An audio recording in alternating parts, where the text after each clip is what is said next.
Hello everyone, কেমন আছো সবাই? আজকে আমরা পড়ব ক্লাস 5 এর পেজ নাম্বার 63। তো চলো, খুবই ছোট, খুবই সহজ। ইটিং হেলদি, স্বাস্থ্যকর খাবার খাওয়া। তো চলো দেখি। প্রথমে আমরা কয়েকটা ওয়ার্ড মিনিং পড়বো, খুবই গুরুত্বপূর্ণ। 4টা ওয়ার্ড মিনিং আমার সাথে পড়ে মুখস্থ করে ফেলো। সাওয়ার, সাওয়ার মানে টক।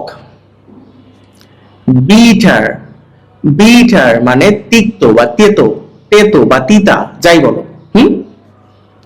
স্পাইসি, স্পাইসি মশলাদার অথবা ঝাল, মশলাদার অথবা ঝাল।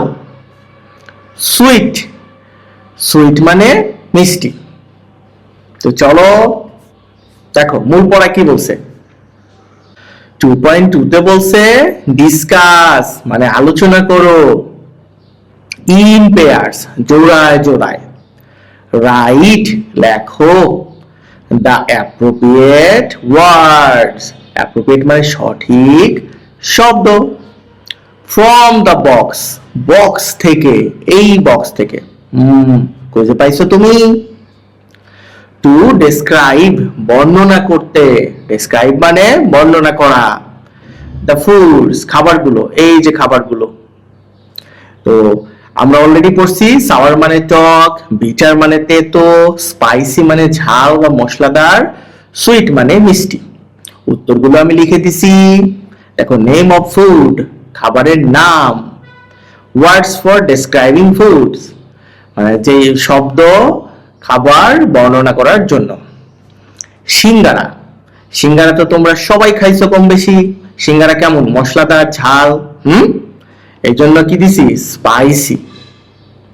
এটা কি? অলিভ, অলিভ মানে জানো জলপাই, জলপি বা জলপাই, টক, সাওয়ার। ম্যাঙ্গো, ম্যাঙ্গো মানে আম, আম তো সুইট, টক আম আছে তবে আম সাধারণত sweet. Bitter god, bitter god মানে তোমার উচ্ছে, একদমই তেতো, বিটার। তো খুবই ছোট ক্লাস, সহজ ছিল। কেমন লাগছে ক্লাসটা? সাবস্ক্রাইব না করে থাকলে করে দাও। আর ক্লাসটা কেমন লাগলো আমাকে লিখে জানাও। ধন্যবাদ।